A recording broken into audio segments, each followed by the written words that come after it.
प्रियाणां त्वा प्रियपतितुं भवामहे निधीनां त्वा निधिपतितुं भवामहे पशु। रूस के साइकोलॉजिस्ट ने छोड़ दिया अपना धर्म और अपना लिया सनातन धर्म। कौन था ये शख्स? कैसे आज रूस में सनातन धर्म का परचम लहराता जा रहा है? कैसे ये साइकोलॉजिस्ट बनारस पहुंचा और क्या वजह थी? क्या है पूरी कहानी?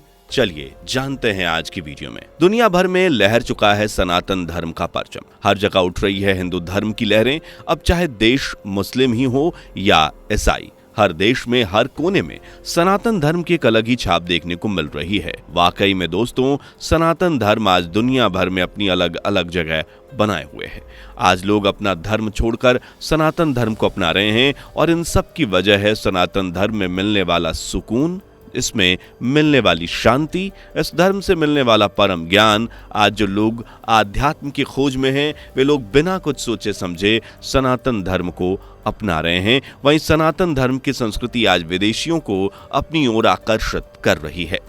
ये सब दोस्तों हम नहीं कह रहे, बल्कि जो दुनिया में देखा जा रहा है वो इस बात का ठोस सबूत है। आज दुनिया के लगभग सभी देशों में आपको हिंदू मंदिर देखने को मिल जाएंगे, फिर चाहे वो देश मुस्लिम देश ही क्यों ना हो, क्योंकि आज विदेशों में सनातन धर्म को फॉलो करने वाले लोगों की संख्या दिन ब दिन बढ़ती जा रही है। और आप रूस को ही ले लीजिए, एक ईसाई देश होने के बावजूद यहाँ बढ़ती हुई सनातन धर्म की दीवानगी जाहिर करती है कि आज सनातन धर्म किस मुकाम पर है।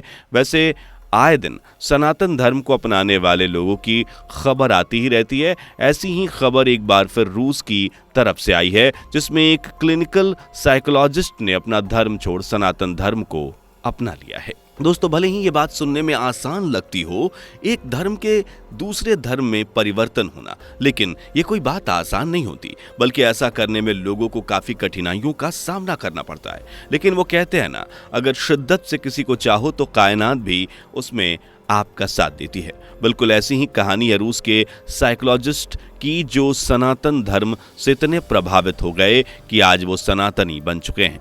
जो किसी समय पर रूस के clinical psychologist Anton Andreev clinical psychologist हुआ करते थे, आज वो तंत्र दीक्षा के साथ अनंतानंदनाथ बन गए हैं।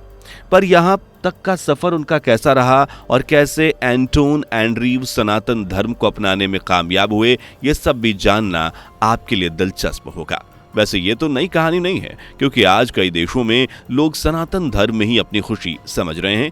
इसलिए वो दुनिया की ना सुनकर ना मानकर केवल अपनी आत्मा की ही सुन रहे हैं, जो उन्हें परमात्मा से मिलने के रास्ते पर चलने की प्रेरणा दे रही है।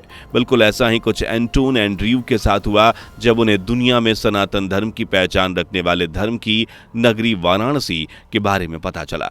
वाकई इस बात में कोई शक नहीं है कि धर्म की नगरी वाराणसी बहुत से लोगों को सनातन धर्म से जोड़कर उनके जीवन में बदलाव ला रहा है। ऐसा ही जब एंटोन एंड्रीव को वाराणसी, जिसे बनारस भी कहा जाता है, वहां के बागीश शास्त्री के बारे में पता चला, तब उन्हें कुंडलिनी जागृत करने की इच्छा के साथ यहां वो खींच आए। चलिए एंटोन एंड्रीव के बारे में अच्छे से जानते हैं और कोशिश करते हैं जानने की। लेकिन उससे पहले अगर आपने हमारी वीडियो को अभी तक लाइक नहीं किया तो जल्दी से लाइक कर दीजिए और चैनल पे नए हैं तो सब्सक्राइब करना ना भूलें। दोस्तों, जैसा कि आप सब जानते ही होंगे कि काफी समय से रसिया और यूक्रेन दोनों ही देशों में जंग छिड़ गई है। इनके बीच हुई ये जंग शांति का माहौल बनना तो दूर दूर तक दिखाई नहीं दे रहा और इसी वजह से यहाँ अनगिनत लोग अपनी जान गंवा रहे हैं। वहीं दोनों देशों में खूब बर्बादी हो रही है, चाहे बात राष्ट्रीय धरोहर, धन की हो या फिर प्रकृति की।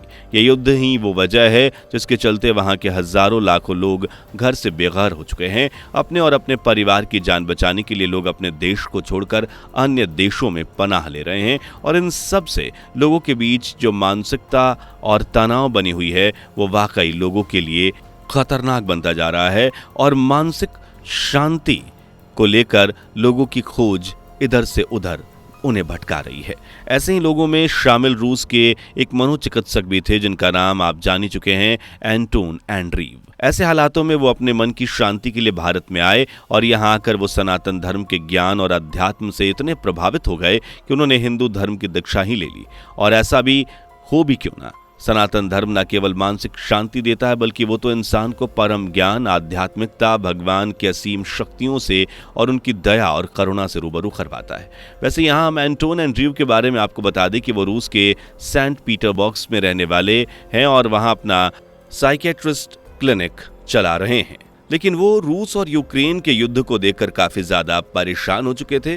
उन्हें मानसिक शांति की जरूरत थी और इस तनाव से निकलने के लिए उन्होंने बनारस की ओर अपने कदम बढ़ाए और हिंदू धर्म की दीक्षा लेकर सनातन धर्म को अपना लिया। लेकिन ऐसा नहीं है कि यह सब अचानक ही हुआ, बल्कि एंटोन एंड्रयू तो अक्सर भारत की यात्रा करते रहते थे। वहीं एंटोन साल 2015 में महाउपाध्याय आचार्य वागीश शास्त्री से संपर्क में थे, लेकिन उस समय कुछ वजहों के चलते, जैसे पर्याप्त समय न होने की वजह से साधना पूरी नहीं कर सके थे। लेकिन हाँ, इस दौरान उन्होंने सनातन धर्म को अच्छे से समझा और जाना। काफी समय तक ऐसा ही चलता रहा, लेकिन रूस में बढ़ता हुआ युद्ध, तनाव, रोजाना अनगिनत मौतों ने उनके मन को विचलित कर दिया और ये सब देखकर वो अपने आप को रोक नहीं पाए। जिसके बाद उन्होंने सीधे भारत की ओर अपने कदम बढ़ाए और पहुंच गए वाराणसी के शिवाला स्थित बयो योगी चेतना पीठम में, जहां आयोजित अनुष्ठान के दौरान एंटोन ने अपनी तंत्र दीक्षा पूरी की। जिसके बाद एंटोन तंत्र दीक्षा के साथ अनंतानंद बन गए और उन्हें गुरु मंत्र और गोत्र कश्यप मिला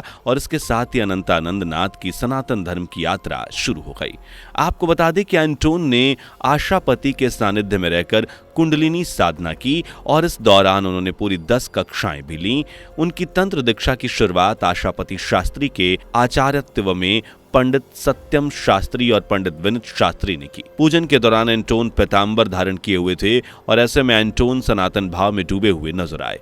विधि विधान और दीक्षा की प्रक्रिया पूरी होने के बाद एंटोन, जो अनंतानंद नाथ बन चुके थे, उन्होंने बताया कि परमात्मा की शरण में जाने और उच्च साधना के लिए उन्होंने मंत्र की दीक्षा ली है और ये सब करके उन्हें एक अलग ही खुशी मिलती है, जिसे वो आज किसी भी शब्दों में बयान नहीं कर सकते। वाकई में दोस्तों, मन की शांति एक इंसान के लिए बहुत जरूरी होती है और अगर वो नहीं होती तो इंसान अपने जीवन का ज्यादातर समय यूं ही बर्बाद कर देता है। एक मन की शांति ही इंसान को सही सोचने में, सही काम करने में, सही फैसला लेने में और ऐसे बहुत सारे कामों में मदद करती है। वहीं जब पंडित आशापति शास्त्री से पूछताछ की गई तो पूछताछ के दौरान पता चला कि दुनिया में दीक्षा लेने वाले लोगों की संख्या में रूस और यूक्रेन के लोगों की संख्या काफी ज्यादा है। वो कहते हैं कि गुरु वागीश शास्त्री और मेरे द्वारा अब तक लगभग 80 देशों के करीब 15,000 विदेशी में शिष्यों को दीक्षा दी जा चुकी है।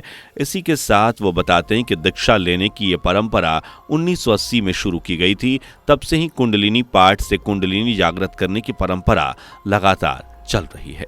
लेकिन यहाँ सबसे जरूरी बात है कि जो व्यक्ति इसके पात्र हैं उसी को दीक्षा दी जाती है।